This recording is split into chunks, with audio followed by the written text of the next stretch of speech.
but they called me the man of the iron lung, and then I couldn't breathe.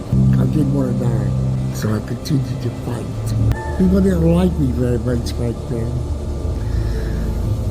I felt like they were uncomfortable around me. My life is incredible. But I never gave up, and I'm not going to. জীবন কতভাবেই না আমাদেরকে আঘাত করে, কখনো শারীরিকভাবে, কখনো মানসিকভাবে। আবার কখনো জীবন এতই দুর্বিষহ হয়ে ওঠে যে অনেকেই তা সইতে না পেরে আত্মহত্যা পর্যন্ত করে বসে।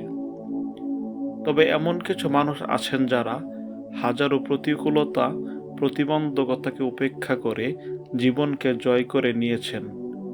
তাদের মধ্যে অন্যতম হলেন পল রিচার্ড আলেকজান্ডার, যিনি তার জীবনের দীর্ঘ ৭২ বছর একটি লোহার বাক্সে বন্দিদশায় কাটালেও জীবনযুদ্ধে এতটুকু দমে যাননি। বরং তিনি বলেছেন, আমি ভুক্তভোগী নই, আমি সংগ্রামী। সুতরাং এই অদম্য মনোবল সমৃদ্ধ পল আলেকজান্ডারের সংগ্রামী জীবন সম্পর্কে জানতে এই অনুপ্রেরণামূলক যাত্রায় কিউরিয়াস মাইন্ডের সাথেই থাকুন। আমাদের চ্যানেলটি ইতিমধ্যে আপনি সাবস্ক্রাইব করে না থাকলে অনুরোধ করব সাবস্ক্রাইব করে বেল আইকনটিতে ক্লিক করার। সালটি ছিল ১৯৫২। গ্রীষ্মে যুক্তরাষ্ট্রের টেক্সাসে তীব্র পোলিও মহামারীর কারণে জনজীবন স্থবির হয়ে পড়েছিল। জুলাই মাসে ডালাসের এক ছোট্ট শহরে পল আলেকজান্ডার নামক ৬ বছর বয়সী এক ছেলে পোলিওতে আক্রান্ত হয়। তার জ্বর ও গলা ব্যথা শুরু হয় এবং তার শারীরিক অবস্থার দ্রুত অবনতি হতে থাকে। পরিবারের চিকিৎসক তাকে বাড়িতে থাকার পরামর্শ দেন, কিন্তু তার অবস্থার আরও অবনতি হতে থাকলে তাকে স্থানীয় হাসপাতালে নিয়ে যাওয়া হয়। হাসপাতালে চিকিৎসার জন্য প্রয়োজনীয় ব্যবস্থা না থাকায় এবং সে আশঙ্কাজনক অবস্থায় পৌঁছানোয় একজন চিকিৎসক তাকে জরুরি ভিত্তিতে ট্রেকিওটমি করেন, যা তার শ্বাস প্রশ্বাস ফিরিয়ে আনে। ৩ দিন পর তার গান ফিল্ডে নিজেকে তিনি আয়রন লাং অর্থাৎ লৌহ ফুসফুস নামক যন্ত্রে আবদ্ধ অবস্থায় আবিষ্কার করেন, যেটি তার শ্বাস প্রশ্বাস নিয়ন্ত্রণে সাহায্য করছিল। চারপাশে তাকিয়ে দেখতে পায় আরও অনেক শিশুই এই লোহার যন্ত্রে তার মতো আবদ্ধ অবস্থায় রয়েছে। পল পোলিও আক্রান্ত হওয়ার ১৮ মাস ধরে হাসপাতালে অসহনীয় কষ্টের মধ্যে দিয়ে যান। ট্রেকিওটমির কারণে তিনি কথা বলতে পারতেন না, ফলে তার যত্নের প্রয়োজন হলেও তা জানাতে পারতেন না এবং প্রায় নিজের ময়লার মধ্যে শুয়ে থাকতে হতো।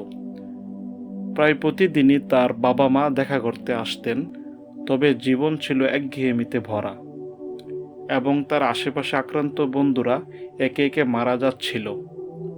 পোলিও থেকে সেরে উঠলেও তিনি পুরোপুরি গলার নিচ থেকে প্যারালাইজড হয়ে যান এবং তার শ্বাস প্রশ্বাসের জন্য লৌহ ফুসফুসের উপর নির্ভর করতে হয়। ডাক্তারদের কথা সে দূর থেকে শুনতে পেত। তারা বলতো এই ছেলেটি মারা যাবে, যা তার মধ্যে বেঁচে থাকার দৃঢ় সংকল্প তৈরি করে। পল আলেকজান্ডারের জীবন এক অবিশ্বাস্য সংগ্রামের গল্প। ১৯৫৩ সালে পলকে হাসপাতাল থেকে বাড়িতে নিয়ে আসার সময় তার বাবা মা বহন করা যায় এমন একটি জেনারেটর এবং ট্রাক ভাড়া করেন। যদিও তখন পলের বাঁচার সম্ভাবনা খুবই কম ছিল, তবে সে মারা যায়নি এবং বাড়িতে ফিরে আসার পর তার শারীরিক অবস্থার কিছুটা উন্নতি হয়। তার মা বাবা তাকে যত্নশীলভাবে দেখাশোনা করতেন এবং বিদ্যুৎ চলে গেলে মেশিন চালানোর জন্য প্রতিবেশীরা সাহায্য করতে আসত। প্রথম ৩ বছরে পল তার আয়রন লাং থেকে কিছু সময়ের জন্য বের হতে পারতেন। তিনি পড়াশোনা করতে শুরু করেন এবং তার মা তাকে বই নিয়ে এসে পড়াতে শুরু করেন। ১৯৫৯ সালে পল ডালাস স্কুল সিস্টেমের নতুন প্রোগ্রামে ভর্তি হন, যেখানে তাকে বাড়ি থেকে পড়াশোনা করতে দেওয়া হয়। তিনি বুঝতে পারেন যে তার জীবনে কিছু করতে হলে মানসিকভাবে শক্তিশালী হতে হবে, কারণ শারীরিকভাবে তিনি আর কিছু করতে পারবেন না। পল স্কুলে যাওয়ার সময় বন্ধুরা তাকে সাহায্য করত এবং বড় হওয়ার পর তারা তাকে সিনেমা, রেস্টুরেন্ট এবং বারেও নিয়ে যেত। সে গির্জায় যেত, কিন্তু পোলিও তার স্বাধীনতা কেড়ে নিয়েছিল। যার কারণে অনেক সময় সে রেগে যেত, তবে তার মা বাবা ছিলেন সহনশীল এবং তারা তাকে তার আবেগ প্রকাশ করতে দিতেন।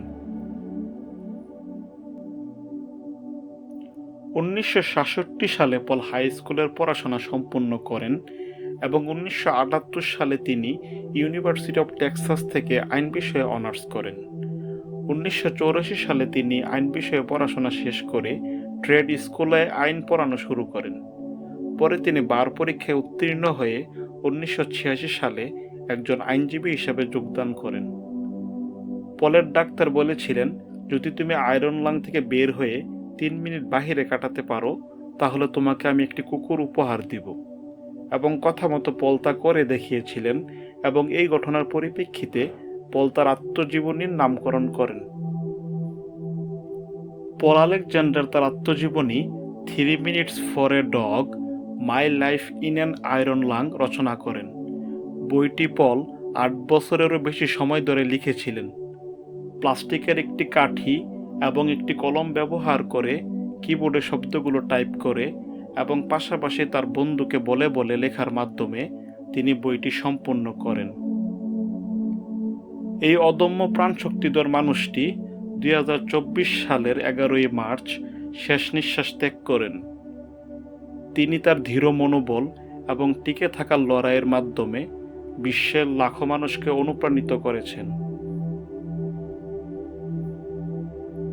ভিডিওটি ভালো লাগলে লাইক দিন এবং কমেন্টে আপনার গুরুত্বপূর্ণ মতামত শেয়ার করুন। আরও তথ্যপূর্ণ ভিডিও পেতে আমাদের চ্যানেলটি সাবস্ক্রাইব করে বেল আইকনটিতে ক্লিক করুন।